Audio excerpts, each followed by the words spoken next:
access to all people. So this webinar is going to understand these issues. How many COVID vaccines are currently available? Which are the countries that are rolling out these vaccines? Mapping the geographical availability of the vaccines and countries that are able to access these vaccines. What are the IP and access issues involved in COVID-19 vaccine rollout? What is the role of Kovacs in the global response to development and manufacture of COVID-19 vaccines? What would be necessary for it to deliver on the promise of equitable access? And what is the advocacy and community engagement to ensure equitable access and supply of COVID-19 vaccines? So we have an esteemed panel of speakers, and also they will be introduced by our moderator, Priyam Mary Cherian. So briefly about Priyam. Priyam is a Delhi-based lawyer. She's working on public health with a focus on access to medicine. Currently, as a research associate with PHM E-Act project, she's worked on addressing intellectual property barriers to essential health technologies and has engaged closely with patient community in demanding an environment for equitable access to health tools and treatment in India.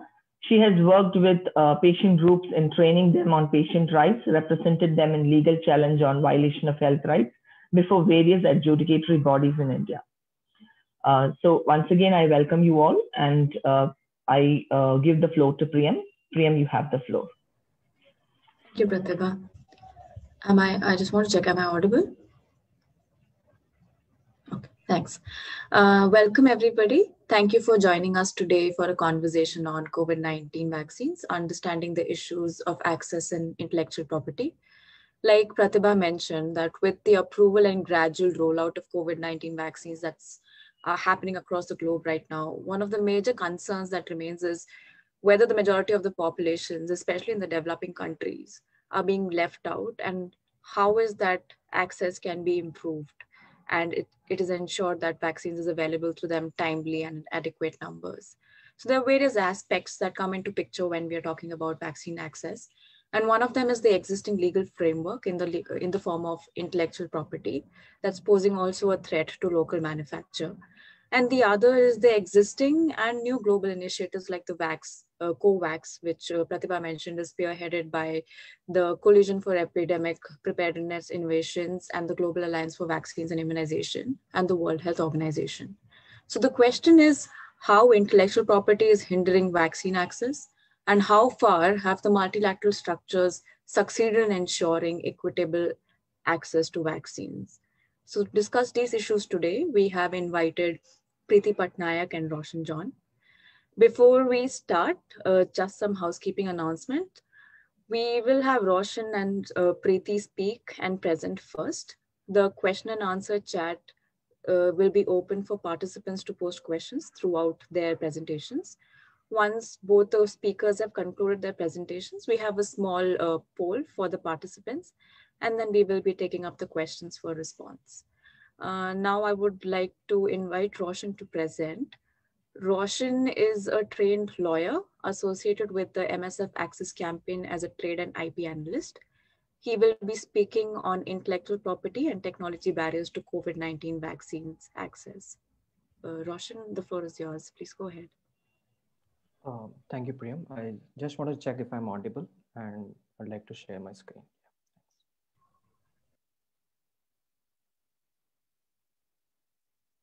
Okay, I will be stopping my video here so that there's no interruption in the network. Thanks. Thank you very much for this opportunity to present some of our observations regarding access to COVID-19 medical technologies, including COVID-19 vaccines. So I'll be speaking on the intellectual property issues surrounding vaccines and how to overcome this IP and technological barriers to enable wider access.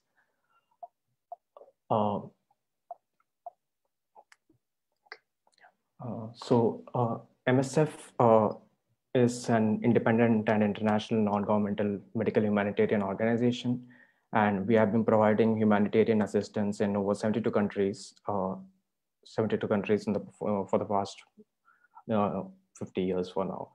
So MSF has also been directly responding to the COVID-19 pandemic in over 40 countries worldwide, which includes providing care for COVID-19 patients and protecting people who are vulnerable and at risk, and keeping essential medical services running.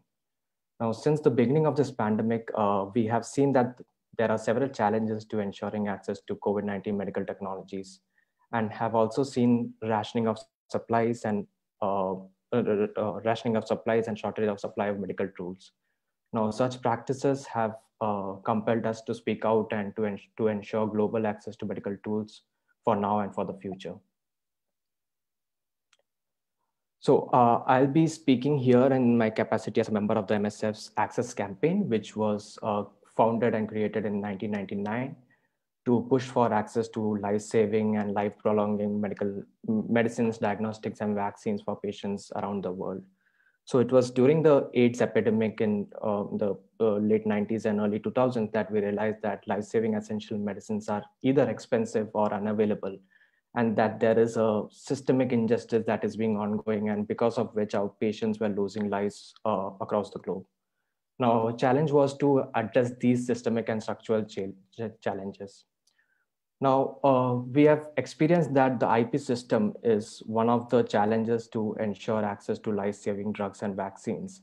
We have seen that for access to pneumococcal vaccines earlier, and now we are seeing that for COVID-19 vaccines also. Now, if we look at the COVID-19 vaccines, there are around 19 vaccines. There are around 60 vaccines that is in clinical development, and around 10 vaccines has been approved for use. Now, so when I say it has been approved for, the vaccines has been approved for use, I mean that the vaccine is in early or limited use or have been approved for full use. Now, so if you see the screen right now, there are various vaccines that has been developed by different developers, and all these developers use different kind of technology to base their vaccines on. So if you see, Pfizer and Moderna has been using mRNA technology. Russia's Sputnik and the Oxford vaccine has been using adenovirus. Russia's Vector Institute has been using a protein-based vaccine, and Bharat Biotech in India and other the Chinese vaccine have been using the inactivated forms. Now, this is important to understand because these different types of vaccines have various portfolio of intellectual property that surround them, and it creates a legal barrier for alternate producers to manufacture them and make them widely available. So now, when we see this map, if you can see in early 2021, 3 vaccines from Pfizer, Moderna, and AstraZeneca was rolled out on a massive scale in developed countries, and meanwhile, in the Chinese vaccine and Indian vaccines have been rolled out domestically and to other emerging countries. Now, if you see this map, which is the Economist map, which says the developed countries would be able to vaccinate most of the population by the late 2021. But if you see, more than 85 countries will not have access to the COVID vaccines before 2023. And most of the developing countries would have access to the vaccine by late 2022. Now, to this presentation, we'll try to understand why is the case so. So one of the reasons is because big pharma who are producing these vaccines are profit driven and therefore keeps a tight lid on the intellectual property it is developing for these new vaccines. So just to give a quick background on the COVID-19 pandemic. So when the pandemic hit all of us a year ago, it affected all types of countries and populations. So there was a quick mobilization of R&D communities to develop vaccines and medicines to treat and cure for the coronavirus. Now, for research and development, several companies and other public institutions received unprecedented amount of public funding without any strings attached to it. Now, to give, when I say no strings attached to it, to give an example for it, the emergency coronavirus spending bill that was adopted in March in Washington, D.C., which gave out almost $8.5 billion of public money, and without any, which left out provisions that would have limited big pharma's intellectual property rights, and which allowed government to take action if these publicly funded medicines or vaccines are highly priced. Now, the question is IP. We all know that IP poses a challenge to ensure global equitable access. How? It's by three ways that because IP enables privatization of public funded research, IP hinders full leverage of global capacity of development and manufacturing, and IP poses an immediate and future hindrance to ensure universal access. Now, when we despite IP being a problem, that pharmaceutical industries and biotechnology industries has been denying it. Thomas Cuny of IPMA wrote an opinion in the Financial Times saying that intellectual property is not a hindrance but a help to end COVID. At the same time, Pfizer's CEO, Pfizer was, to remind you, Pfizer was the same company who lobbied extensively during the TRIPS negotiation time and to have a global IP system. Pfizer's chief executive said that IP is not a barrier right now. But if we see past precedents and emerging evidence, it clearly demonstrates that IP is one of the barriers to COVID-19 vaccines. So in the case of PCV pneumococcal vaccine, we have seen that when alternate producers try to develop the PCV13 vaccine, the Pfizer's aggressive patenting strategy compelled South Africa to stop development and delayed the availability of more affordable vaccines for vaccines of pneumonia for children. Now, this apart from Pfizer's patenting strategy, the reason behind it is also the broad scope of patenting, which I'll be discussing in the later slide, of how vaccines are being patented so as to prevent alternate producers from entering the market. Now, apart from these past experiences, we also saw various cases during the pandemic when vaccine manufacturers were hit by IP suits and other IP issues. So the two instances in the last year is that Moderna filed a patent challenge to Arbutus patent, which was on the lipid nanoparticle, which was said to be crucial to the development of Moderna's vaccine. So Moderna challenged this patent, challenged Arbutus patent in court, and they apparently lost the matter. So another case is Inovio, which is also a vaccine manufacturer, was sued by one of its contract manufacturer over unauthorized use of trade secrets and others. So now, what are the different IP issues with vaccines that we are facing now? So when it comes to vaccines, there are several patents that exist behind the background technologies of vaccine as well as the foreground technologies of vaccine. So there exist patents on the platform which is used to build the vaccine. As I explained earlier, when I gave you examples of mRNA vaccines, adenovirus vaccines, and proteins, there are several patents that exist on these particular technologies, which forms the background technologies of the matter. Now, the Oxford vaccine or the Oxford AstraZeneca vaccine that has been rolled out was used for development of the background technology was used for the development of vaccines before COVID-19. Now, there exists, even when you talk about mRNA technology, which is used for Pfizer and Moderna's vaccine, they have a large portfolio of IP. Large portfolio of IP which protects that particular vaccines. Now, apart from the background technologies and foreground technologies, even the newly developed technologies, whether it be the end product, the vaccine product, the manufacturing product, or the method of use, saying that method of use which gives the vaccine which is used for the vaccines for different age groups is a subject matter of patent. Now, the patenting trends. So now, apart from this, even cold chain management. So what do you mean by cold chain management? Is basically the ability to maintain a particular temperature because vaccines require a low temperature to be shipped and distributed across the globe. Even the technology which is used to maintain this temperature so that it can be easily shipped across the globe is also patented. And this particular technology or cold chain management system is very useful for in resourceless settings. Now, apart from this patents and apart from patents, there are several other non-patent exclusivities that exist that stops alternate producers from developing these vaccines, which are manufacturing know-how, test data, cell lines, and other things.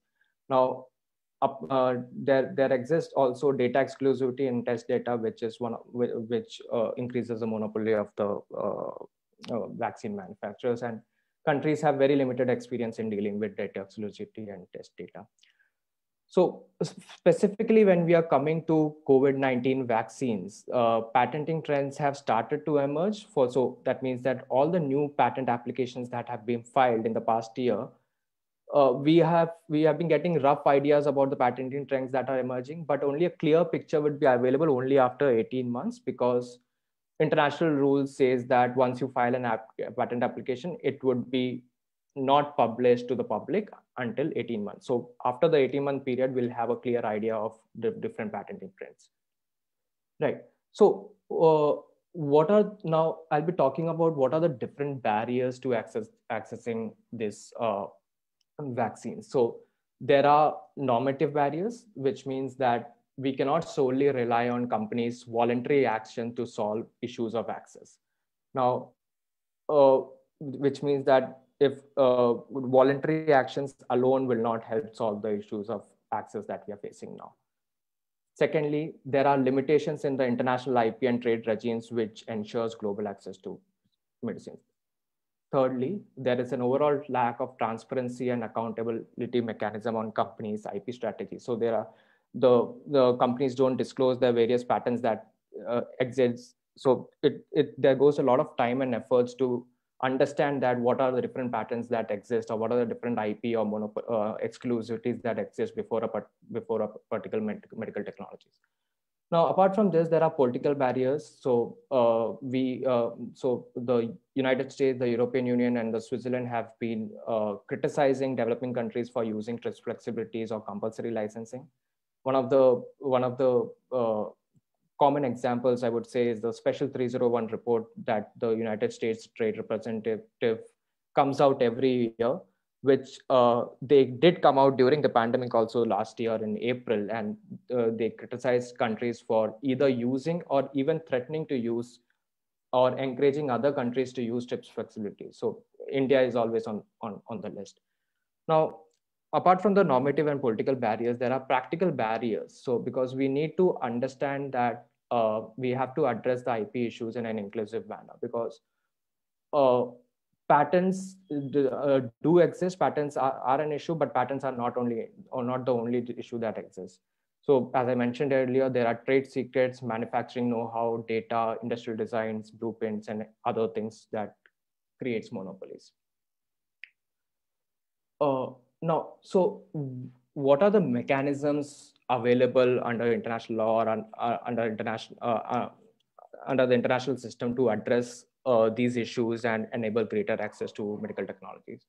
So one of the common things is voluntary licenses and voluntary initiatives.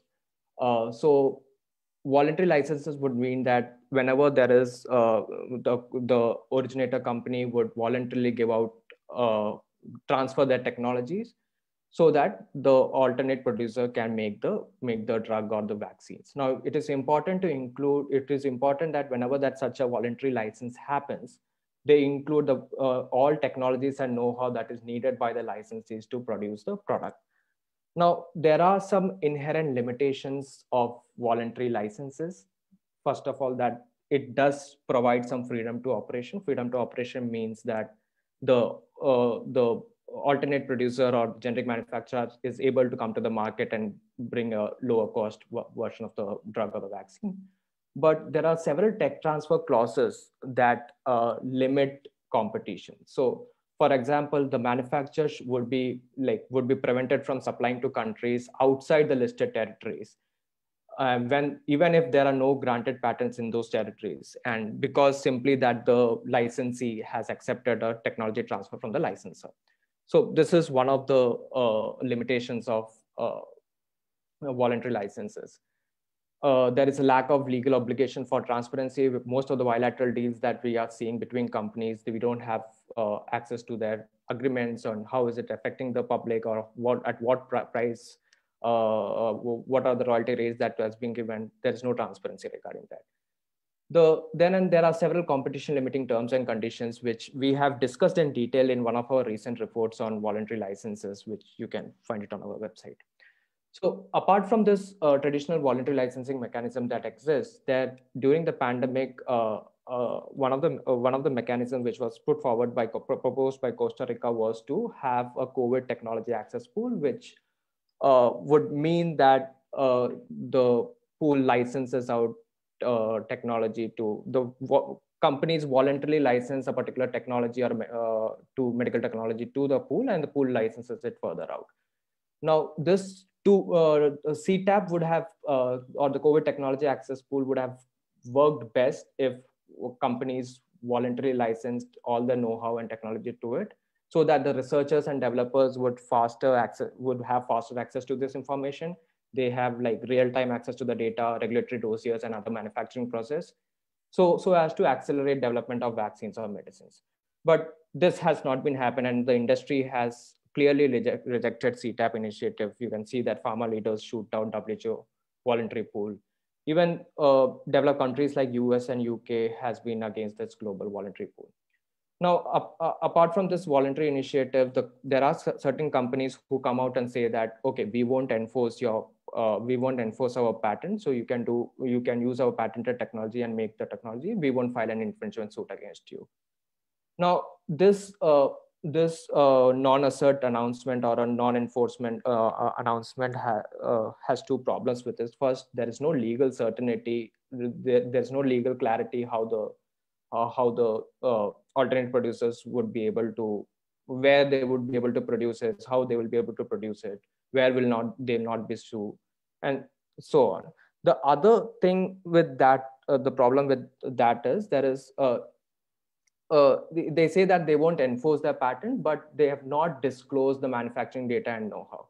So if you see the Moderna, so this non-enforcement of patent or the non-assert announcement came after they lost the patent dispute that I mentioned earlier.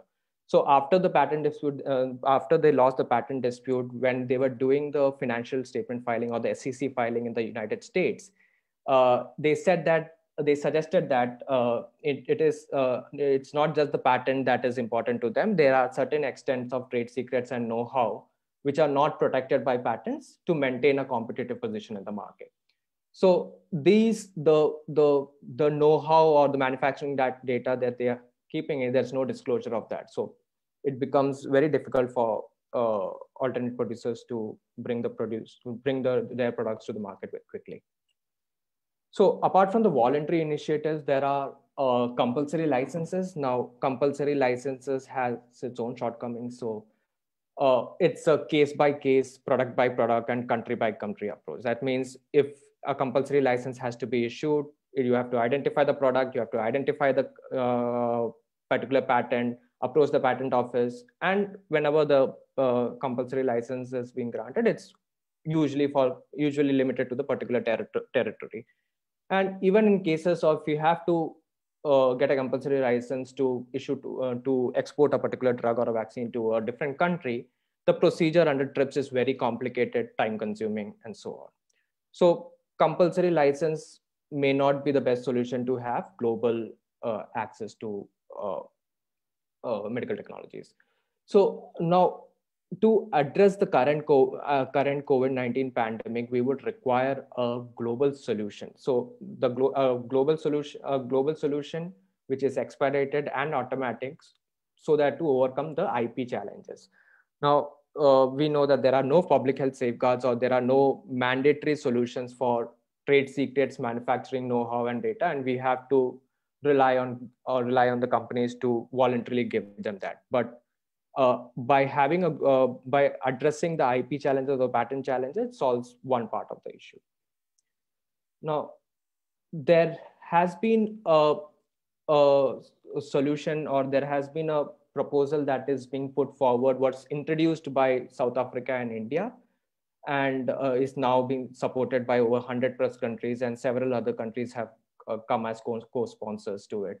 Now, what is this proposal about? So this proposal is basically allows the WTO member countries to not apply, implement, and or enforce intellectual property. So during the COVID-19 pandemic, or till most of the populations are vaccinated, it allows member countries to ensure that they don't enforce IP on it. So more and more alternate producers can come into the market. Now it is applicable to all the WTO members who can choose to use the waiver when granted.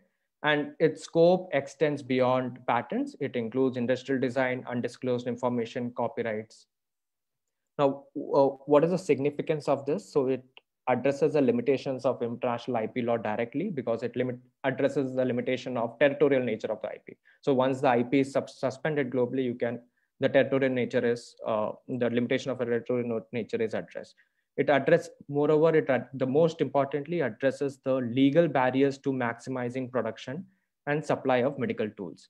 So it will put the governments in the driver's seats, and it will ensure it will allow them to fulfill their core obligations of protecting public health. Now, the problem with TRIPS waiver is most of the wealthy countries, including the US, Europe, Canada, Japan, Switzerland, has been continuously opposing the proposal.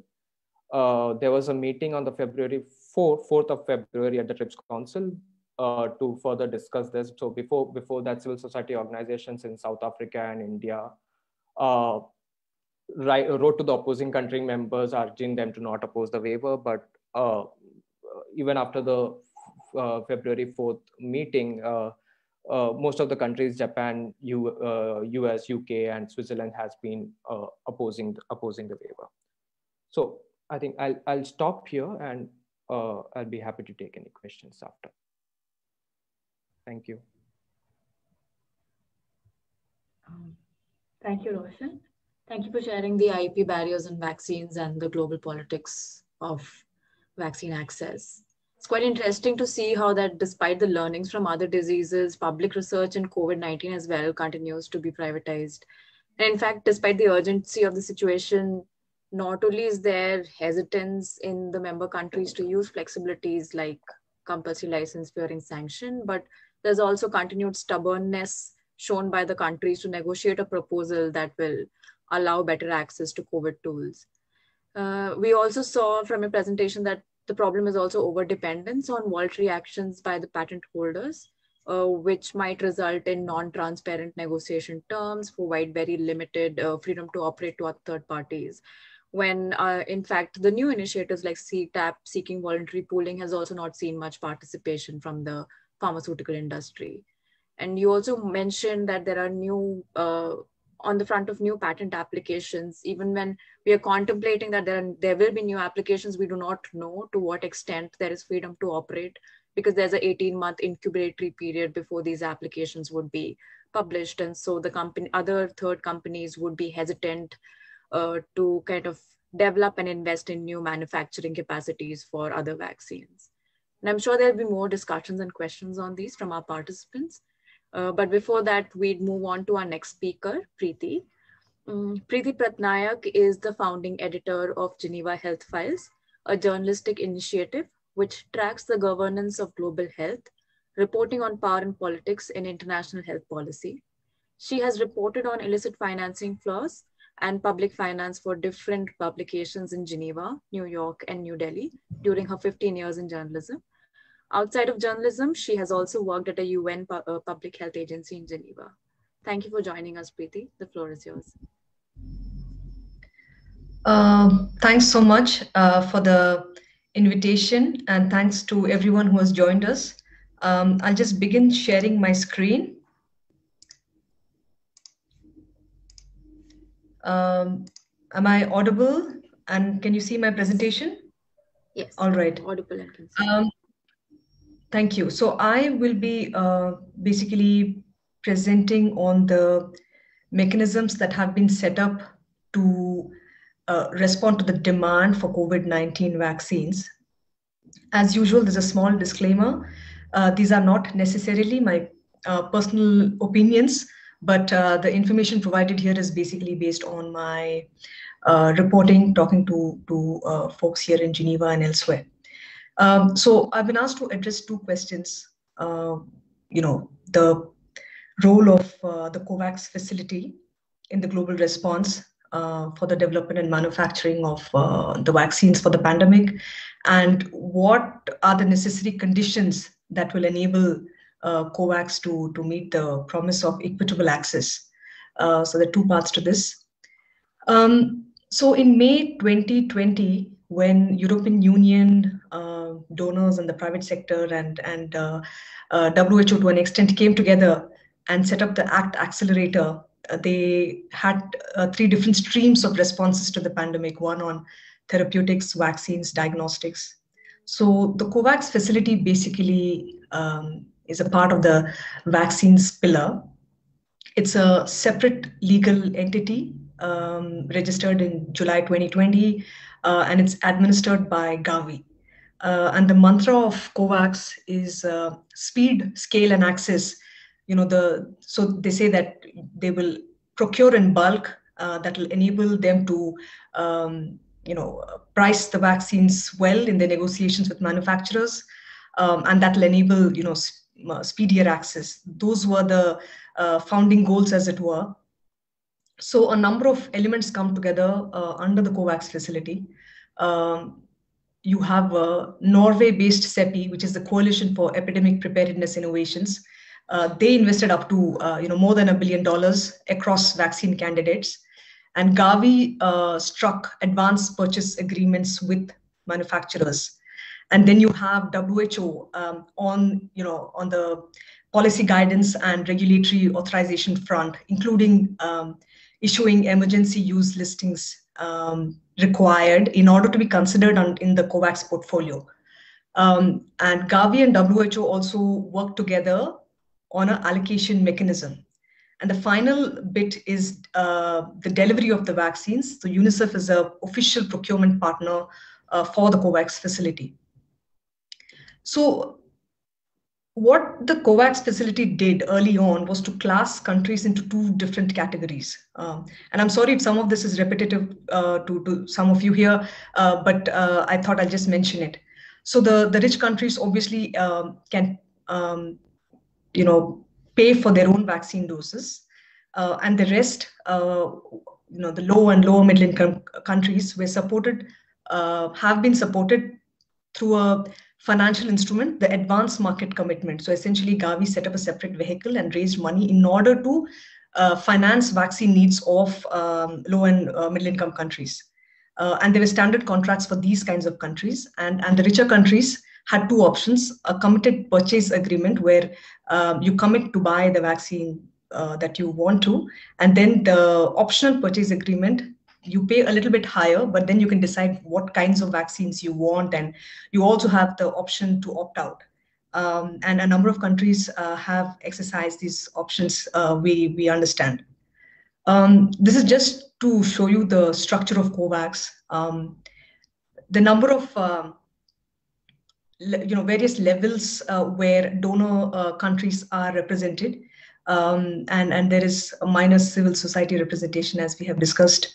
And then there are technical bodies, and the WHO is closely integrated in some of these areas, right, in terms of vetting what kinds of vaccines and even contributing to decisions on procurement and so on. So it's GAVI, WHO, and other independent experts. So the crux is, Roshan touched upon this in his presentation, but some of the experts have pointed out that CEPI invested in these vaccine candidates, and at the same time it tried to negotiate the promise of access, putting in some clauses in the contracts, and then GAVI conducts negotiations on the price and the number of doses with companies.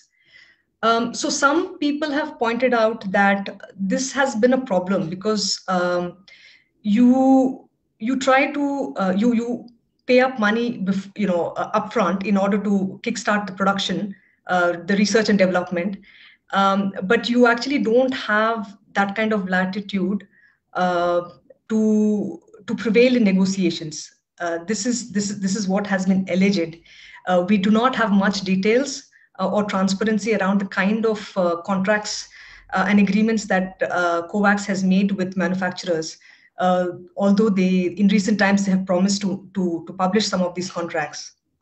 So it appears that GAVI might have been in the back foot in negotiations with some of these companies. And MSF also has pointed this out early on. So this is the Kovacs R&D portfolio. You have about 10 different vaccine candidates. And others have shown that only a few of them have sort of any kind of serious provisions for equitable access. We will get to Zain Rizvi's report on Kovacs choices, where he mentions that only 3 contracts have a public health license, which is apparently a royalty-free license. And just yesterday, you would have noticed that WHO's strategic advisory group of experts on immunization has endorsed the AstraZeneca vaccine, and which is important because the AZ vaccine is the backbone of the Kovacs portfolio. But the emergency use listing for AZ is still pending, and it's expected soon. So the challenges for the ACT Accelerator and the Kovacs to deliver is on a number of different fronts. One is the financial crunch. They need about the ACT Accelerator, which is bigger than the vaccines pillar, needs about $30 billion. The Kovacs facility needs about $5 billion in 2021 in order to meet the goals of equitable access for medical products in general. And the other thing to remember is, GAVI was set up to service the needs of about 100 countries. But the Kovacs has been asked to serve 190 countries.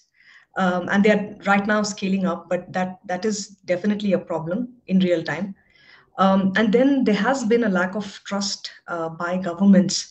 And these could be due to a number of reasons. We'll get to that in a second.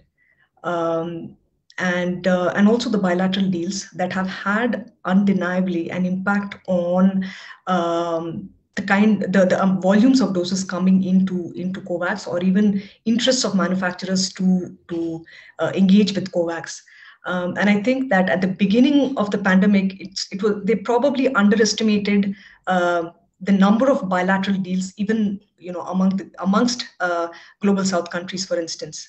And that's coming to roost now. The politics of this is, a lot of people have pointed out in the last couple of months, there's not been enough transparency in the negotiations of how Kovacs facility negotiated for vaccines with manufacturers. And these are not, low and middle income countries who have been raising questions, but also countries like Austria, for instance, have raised questions about transparency. And I think the fundamental issue is that of legitimacy. You must remember that the Kovacs facility is not within the WHO. As a result, it's not a multilateral forum. There is not a place where countries can go and air their concerns. Member states of WHO can go and air their concerns, although they are being consulted time to time. There's also a perception that the whole system is donor-driven and very top-down in their communication. That's what we have been told. So the second part is what would be necessary for it to deliver on the promise of equitable access. The idea is not to be critical for the sake of being critical, but these are the facts on the table. And I'll just take a minute to say that it is the Kovacs facility has not taken off yet, but it's difficult to say that it's probably too early to write it off, as it were. So this is a slide on the WHO allocation framework, which they put out in September 2020. GAVI has said that about 2 billion doses will be made available by the end of 2021. Last week, they came out with an interim supply forecast, which kind of promises reduced deliveries on account of a number of different uncertainties. So now they are saying that about 350 million doses of both AZ Serum Institute and AZ Oxford will be available in the first 6 months of 2021. And by their own admission, that's lower than initially predicted. And you must also read this in the context of recent production concerns that AstraZeneca raised in Europe. And they also say that the goal at the moment is to reach 3% of the population in 145 countries, which is essentially the most vulnerable populations and healthcare workers. And this is in line with WHO allocation framework, which first said 3% and then 20% of the population. And you must also keep in mind that some of the countries in the West are also aiming to vaccinate up to 70% of their population by the summer of 2021. We don't know whether that's going to happen, but then those numbers have come up. So the Kovacs supply forecast has a number of caveats. They're concerned about whether they can tie up supply agreements in time. Then there are issues of liabilities and indemnification. When vaccines reach the ports of countries, will countries be prepared to deal with the consequent legal issues? And of course, pending regulatory approvals. One cause of concern is that a lot of the manufacturers have been hesitant in bringing their dossiers to the WHO. As a result, it's delaying regulatory approvals for the COVAX facility. And GAVI and WHO have also been at pains to explain that these are indicative allocation and indicative distribution targets, meaning that there could be uncertainties around production. And the final thing is the challenges from variants. WHO's recent endorsement of the AZ vaccine to an extent probably alleviates some of the uncertainties, but this is going to be an evolving issue. And the kinds of vaccines in the COVAX portfolio. And here I think it's probably a bit unfair in the sense that COVAX has been criticized for not going after mRNA vaccines fast enough. But probably in hindsight, it will make sense because maybe low and middle income countries would rather have vaccines that don't require ultra cold chain storage. Getting COVAX to deliver, Roshan again has touched upon some of these issues already in his presentation. CEPI has clauses in its contracts, and it remains to be seen whether organizations like CEPI and GAVI will actually go the distance to implement and nail down the implementation of some of these provisions, including on dose sharing, pricing, and access to data. It has been raised a number of times in the past few months. Why doesn't COVAX work with the COVID-19 technology access pool?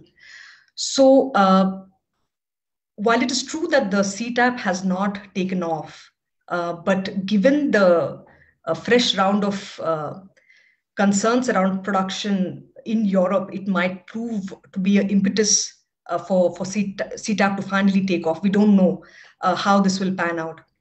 And this other thing is, COVAX is backed by the ACT Accelerator, where the private sector is on the table. So somehow there is a preference for ACT A initiatives as opposed to CTAP, where it simply does not have the backing of the private sector. But having said that, it's likely that those dynamics will change. And the political discussions at the WTO around TRIPS waiver, around the TRIPS waiver proposals, in whatever shape and form it finally emerges, it's likely that if it manages to encourage local manufacturing capacities, and that will eventually help COVAX.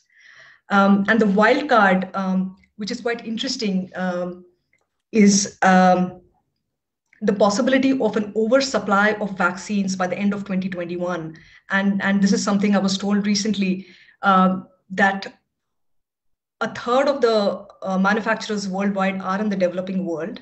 And as per current production forecasts, there could be 19 billion doses of vaccines. So sure, there will be scarcity in the first 6 months, but some are predicting that you will have more vaccines than currently anticipated. So that might really help COVAX. I just wanted to present this to you. There's not been a ton of information on what kinds of contracts GAVI has struck, but this is like a model contract clause. And the lawyers here can speak to this, but they say that they will respect IP rights, but it's kind of hedged. They also say that they're open to rights to facilitate tech transfer for third-party manufacturing. What to watch out for? There are implications for volumes. There is some kind of a dose sharing arrangement that Kovacs has announced, and some countries such as Norway, for instance, have said that even as they roll out their own domestic vaccination campaign, they will at the same time give doses to other countries, and India has also done that. So we see that in this acute phase of high scarcity, every dose is important. So to an extent, this might work. And there's also something called as the Kovacs Exchange within the GAVI scheme of things, where essentially countries can actually trade in vaccines. Incidentally, South Africa said yesterday that they are willing to trade their AZ vaccine because a small clinical trial has showed that they are not particularly effective against the South African variant. GAVI insists that there are no financial implications of trading in vaccines, but there is very little detail on how such an exchange would work. Potentially, I think countries can unload doses of vaccines they don't need, or we don't know how exactly it's going to work. The two other factors to keep in mind is cost sharing arrangement. At the moment, low and middle income countries are being supported by the AMC, but in future, GAVI has said that they will go to a co-sharing, co-paying kind of model. To what extent countries can do that in the future will remain to be seen. That might impede their access to an extent if such a proposal comes through. And the second, we already mentioned this, liabilities for countries. At the moment, we really don't know how this is going to pan out in real time when vaccines are introduced. WHO and GAVI have set up a no-fault compensation fund, essentially that any claims arising out of the introduction of vaccines in any country can be brought into this international legal mechanism outside of the domestic courts. It does not prevent people from going into the domestic court, but they can come into this. They are trying to finalize that. The number of sources, but I thought I'll just flag KEI's COVID contract database, and the UNICEF supply dashboard has some interesting granular information. And I also suggested Zain Rizvi's report, COVAX Choices. And we also reported on a couple of stories on the evolution of how COVAX has shaped up and going forward, what's to be expected. Thanks so much, and over to you.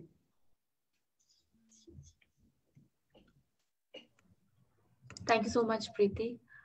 Thank you for laying out all the issues around COVAX, and also how one of the fundamental issues with COVAX continues to be that it's not a multilateral forum, and hence the countries will be unable to raise their grievances and expect an effective response to it.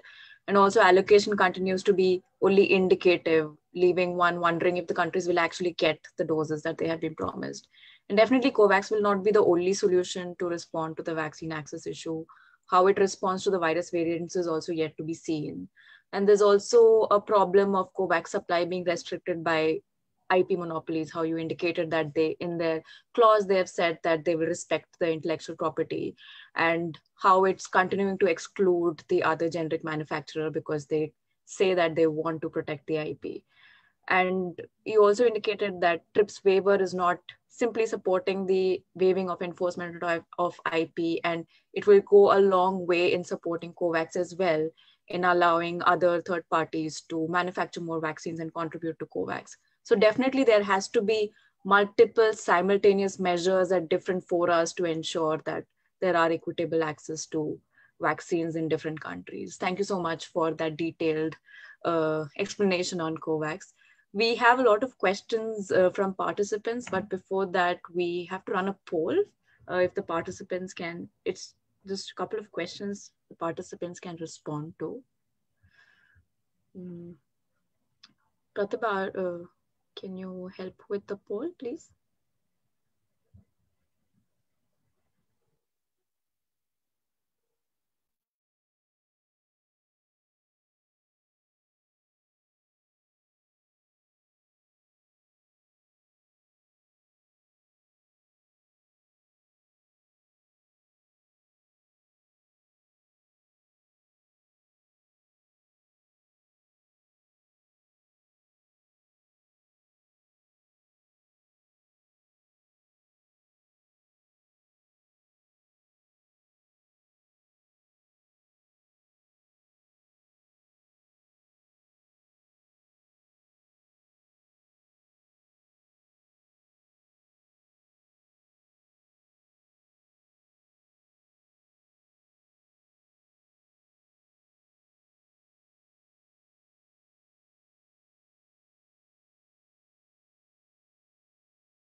Okay, so we have some questions from the participants as well, while they can continue responding to the poll. The first question is from Nayan Chakrabarti. Where do the Indian generic vaccines stand in the context of IP access and compulsory license? Roshan, you'd like to take that? Roshan, you're on mute. Okay, I'm quite not sure if I understood the question correctly, but if you're asking that if there has been any compulsory license that's been issued to an Indian vaccine, so the answer is no. There has not been any compulsory license issued on Indian vaccines so far. Thanks. The next question is from Su Ming. Regarding the South Africa-India TRIPS waiver proposal to WTO, you have named opposing wealthy country governments. Are there any supportive wealthy countries for the waiver? Useful to know to put pressure from within the wealthy countries. Both of you can answer. Okay, I don't know if there are any supportive wealthy countries, but I can tell you the opponents. The opponents are the US, Canada, Brazil, European Union, UK, Japan. Australia has not supported it, and I think sorry, please. I can just add to that. I think this is a very interesting question because the opposition to the proposal, it's hard to say if it is a black and white. So you would actually see a certain minor changes in positions within the European Union, for instance. It's hard to say that all wealthy countries have the same position on this. But I think positions internally are sort of changing, at least within the European Union.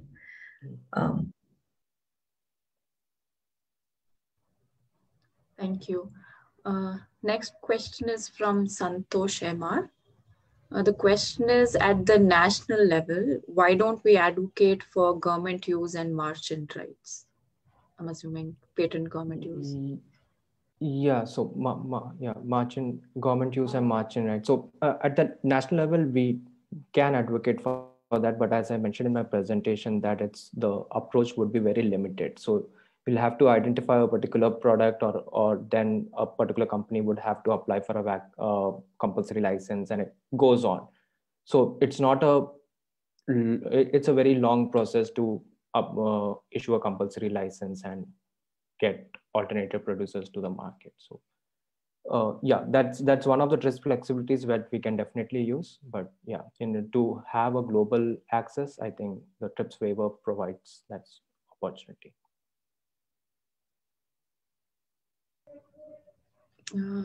So the next question is from R.K. Lakhani. Since the pandemic is declining in most of the developing countries, including India, is there any relevance of vaccine now? Or is there any requirement of immunization now? If yes, can we know why? Further, most of the vaccines have got emergency use authorization. There are questions related to efficacy of these vaccines.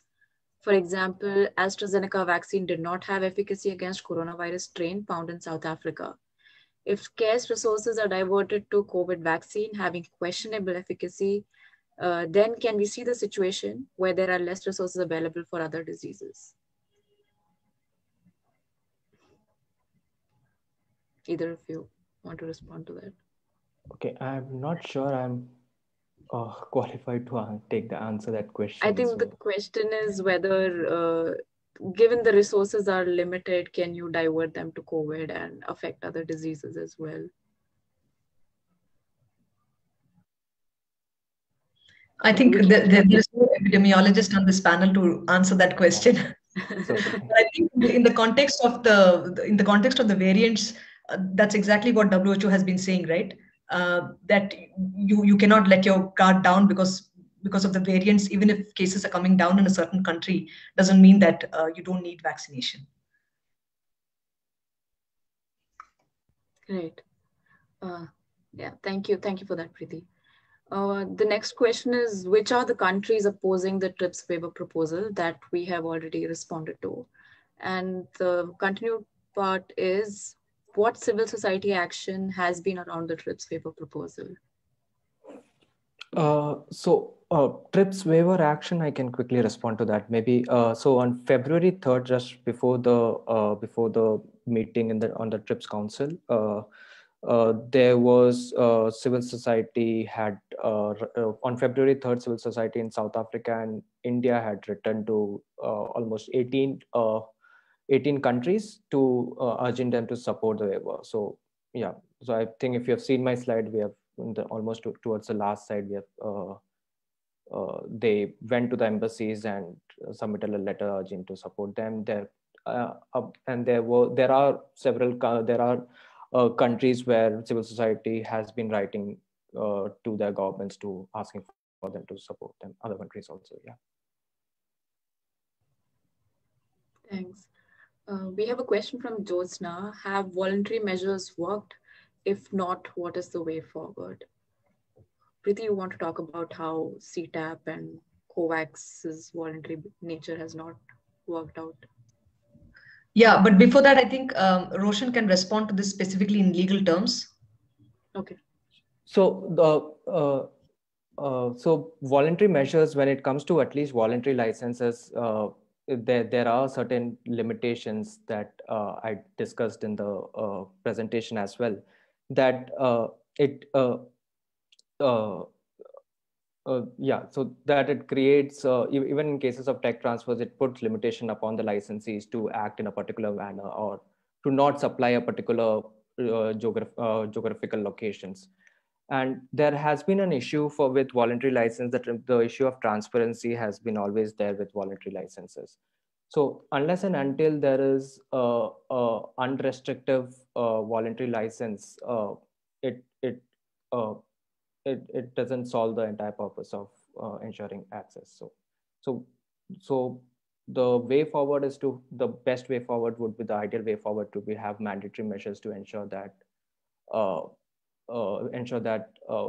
technology or IP is shared to others, at least during the pandemic. Yeah, so the short answer to this question is voluntary measures haven't worked so far. As far as the CEPI is concerned, for example, there hasn't been any sharing of information, knowledge. So it's not clear how that will work. And I think countries, the proponents of the TRIPS waiver proposal, discussed repeatedly at WTO the limitations of the voluntary license mechanisms. But having said that, there is a certain pragmatism around this whole discussion, that even sections within WHO say that you cannot have anything mandatory, and voluntary licensing will be the way to go. And so although the CTAP did not take off when it was launched, like I said, the climate is changing, and increasingly a number of countries are talking about voluntary licensing.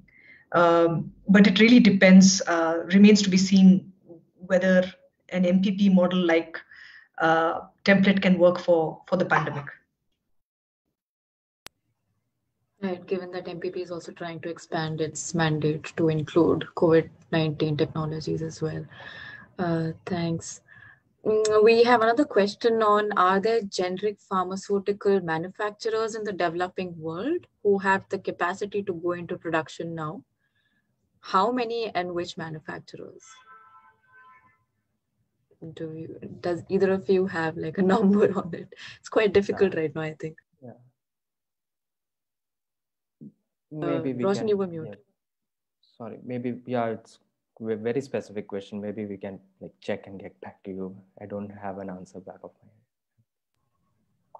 Because the problem in finding, go ahead, Preeti. Yeah, I think UNICEF has some information on this. They say that they are in touch with manufacturers, and this projection of 19 billion doses by the end of 2021 is a UNICEF figure. So potentially they will have details about capacities, in India, Brazil, Argentina, and so on. Also, the manufacturers might be scared of coming out till they have actually produced it, given how even in several diseases and medicine manufacturing, we've seen when they're trying to develop a medicine, they've sued for infringement. So they're just trying to prevent legal action for that. Okay, we have another question on what will happen after the WTO waiver is accepted. The impact will be immediate or depends on the countries. Yeah, I think this, yeah, sorry. So after the WTO waiver is accepted, the intellectual property rights will be suspended for a particular period of time. The impact will depend upon which countries want to choose the waiver and go forward with it. So that's a short answer that I can give you. Yeah. Preeti, if you want to add something to that. A lot of people will say that the waiver may never come through. But in this community, we can be optimistic about the fact that the waiver proposal will reach its logical conclusion. I think, like you said, the impact will be on how quickly it will be adopted into national legislations.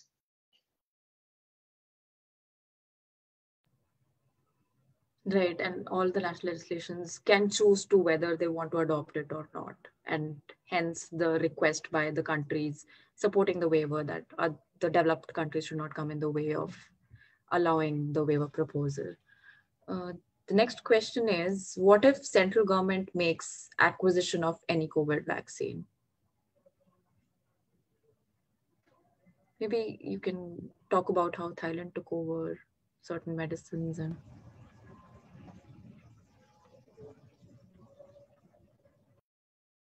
Should I repeat the question? Okay, what if central government makes acquisition of any COVID? Oh, okay. So if the central government makes acquisition of a COVID, yeah. So the government has the patent laws has provision that the government can make a particular drug or particular medicine, take over the patent and make a particular medicine for its own use. So if a government takes over a particular patent, it can ask a third-party producer, or it can if it has its own production units, they can produce the vaccine for non-public, non-commercial use in health emergencies. Yeah. Definitely. Also, it would mean that the government faces a lot of backlash from the other countries, or the monitoring countries like the US and the EU not wanting TRIPS flexibilities being put into action. Okay, we have another question on what about the bilateral agreements being made between vaccine makers and government? How does COVAX play a role in that? This is from Astha. Preeti, want to take that? Well, like I mentioned, Kovacs has suffered as a result of these bilateral deals, because, in the current situation of limited production capacities, bulk of the doses are reportedly going towards meeting bilateral demands, and also because those vaccine doses are priced higher in bilateral deals. That also explains, for instance, that some countries in Africa have paid more for Serum Institute's vaccine than some European countries.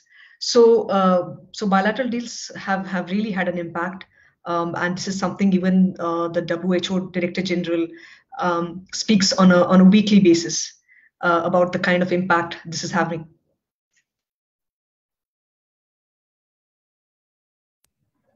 Thanks, Preeti. We have a question from Sudeep asking, assuming a generic firm has the capacity, is patent a barrier to manufacturing the Pfizer vaccine? As far as I know, there has been several landscape on the mRNA technology that was put out by Public Citizen on, but yeah, patent is, there are patents on various mRNA technologies that is behind Pfizer's vaccine. But we don't know what exactly, which the landscape is, the landscape is yet to be clear on what specific patents that has to be challenged, or which is blocking the manufacture of Pfizer vaccines. But there are several landscape which suggests that there are various patents on mRNA technology.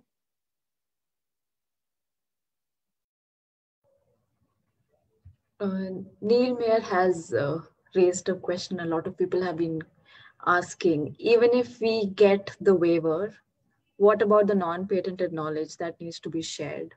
And how can we encourage or force the companies to share that? Yeah, so I think that's, yeah, as you said, that question has been asked by a lot of people. So it's not a question of either or. We need like both. We need the waiver as well as the transfer of technology to ensure that medical products reach, alternative medical products reach the market quickly. So, but now when it comes to technology transfer, so if it's a decision of a particular company whether they want to share it or not. So until and unless they share it, if we have the waiver, we can use the technology contained in the patent specification itself to develop the product. If they don't share it, the only option that companies have is to indigenously develop that particular technology. Also, if you see the TRIPS agreement, also one of the provisions says that the developed countries should ensure that there is technology transfer between them. They should give sufficient incentives or to the companies to ensure that they transfer the technology from them to least developed countries. So we can just hope that they transfer the technology also in time to enable wider access. But till then, I think, yeah, we have to rely on the patent specification or indigenously develop it. Thank you, both of you. I'll just check if we have any hands raised. Sorry. Okay, Sudeep's hand is still raised, I think. No, we don't have any more raised hands. Sudeep, you wanted to ask some question. Your hand was raised. Just want to check.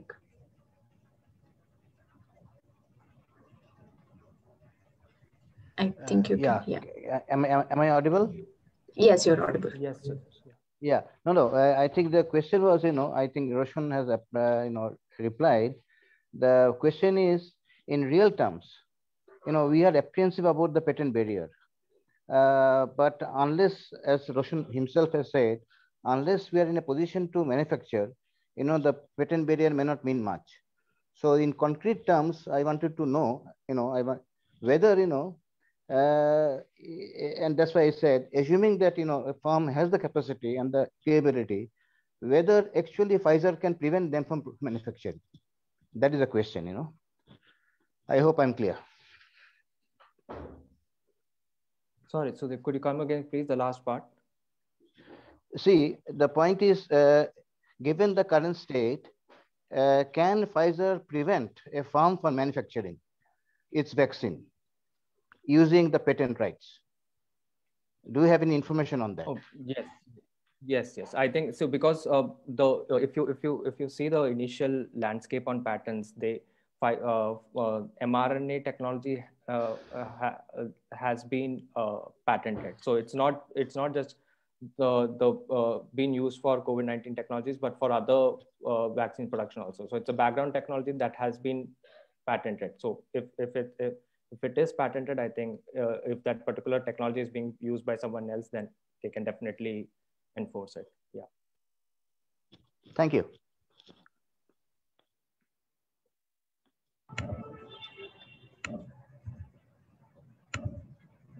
Thank you, Preeti and Roshan. We just have to run one more poll. We have another hand raised from Prabhat. Pratibha, is there some way we can allow them to speak? Meanwhile, our participants can join the poll and Prabhat can ask the question. Yeah, Prabhat, you can unmute yourself and speak.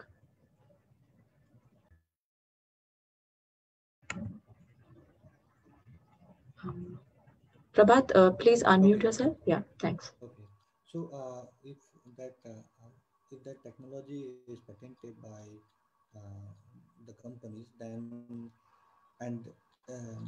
suppose if we are taking Sudip's question, then is section 3D will not play a crucial role? I mean, new use of any patented technology is not patentable. So in that way, it can be prevented by the patent office, and Indian generic pharmaceutical company can manufacture or not in that case. Yeah, I think I can quickly answer that. So the problem with Section 3D is it's a tool for examination. So basically, if your patent is not granted and it's still pending examination, and it falls squarely within Section 3D, the patent office is free to apply that and then stop grant of the patent. So, but if the patent is already being granted, the only option they have is to revoke it or file a post-grant opposition to it. Okay, so I mean, if some pharmaceutical company will start manufacturing, then certainly they will file an infringement suit. Yeah, if the patent is granted, yes. So in this technology, technology used in to develop this vaccine, COVID vaccine, they are all patented technologies. So the initial trend suggests that there are some patents exist in the background technologies, but a clearer picture will get once we have a clear understanding of what all patents is comprised in a particular vaccine that they have. Okay, so they are not revealing it actually. Yeah, so the new applications that has been filed, so it will only get published after 18 months. So the pending patents that there has to be a landscaping done to it. Someone has to do a landscaping and seeing that what all technology that covers, what all patents covers that particular technology, and come up with a report of that. So for the mRNA technology vaccines, the Public Citizen has done a patent landscaping on it. I think Brazil's patent office has also come up with a report on the different patents that are there in mRNA technology. Yeah. Okay. So it's difficult to, mRNA technology is difficult to reverse engineer or not? Okay, I think I'm not a best person to answer that question. Yeah. I am a lawyer, so I'm not sure I'll be able to answer that question. So actually, I'm also a lawyer. I mean, I'm from law background. That's why I wanted to know. No, no problem. Okay. Thank you, Prabhat. We will go on to the next question. Prabhat, can you please mute yourself? Thank you. Yes. We have a question from Jessen. Whether denial of waiver right would lead to denial of access to medicine in developing countries. So if the waiver right is granted, it will definitely ensure greater access to medicine in developing countries. So I'll answer that question that way. Yeah.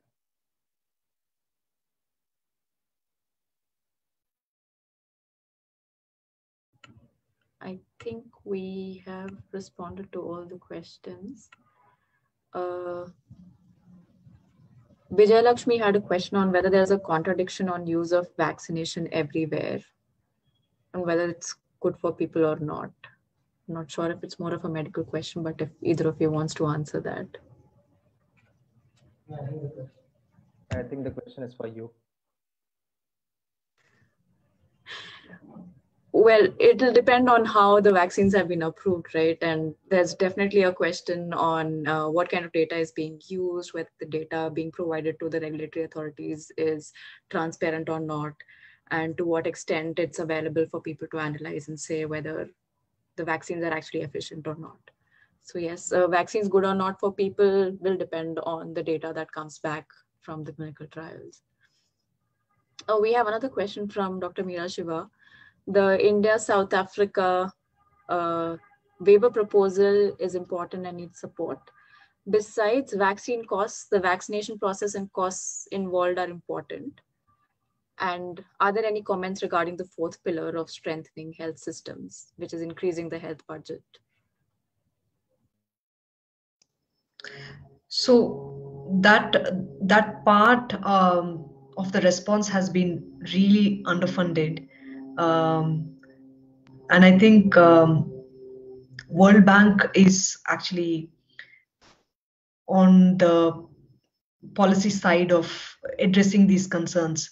It's a good question, and there hasn't been enough discussion on the repercussions of the impact of the pandemic on the broader health system strengthening, and of course the fact that it takes attention away from non-COVID priorities.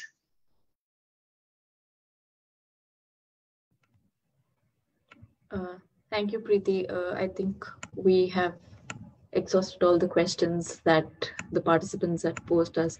Definitely, thank you both of you for laying out how COVID vaccine access is going to depend on multi-sectoral, multilateral approach, how the existing legal regime, which was put in by the constant efforts of the Western developed countries and the pharmaceutical industry, is forcing the Southern countries to ask them for a waiver, ask them for support, which continues to be denied, and how there has to be action on behalf of WHO, the Kovacs, the CEPI, as well as the regulatory regime of TRIPS agreement to come together and ensure that there is equitable access and equitable distribution of these vaccines to the countries and populations that need it right now.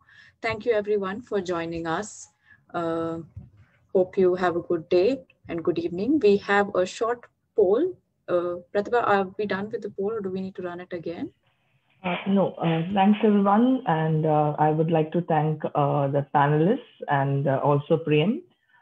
Thank you for moderating very well. Thank you, Preeti, and thank you, Roshan, for coming up for this webinar in such a short notice.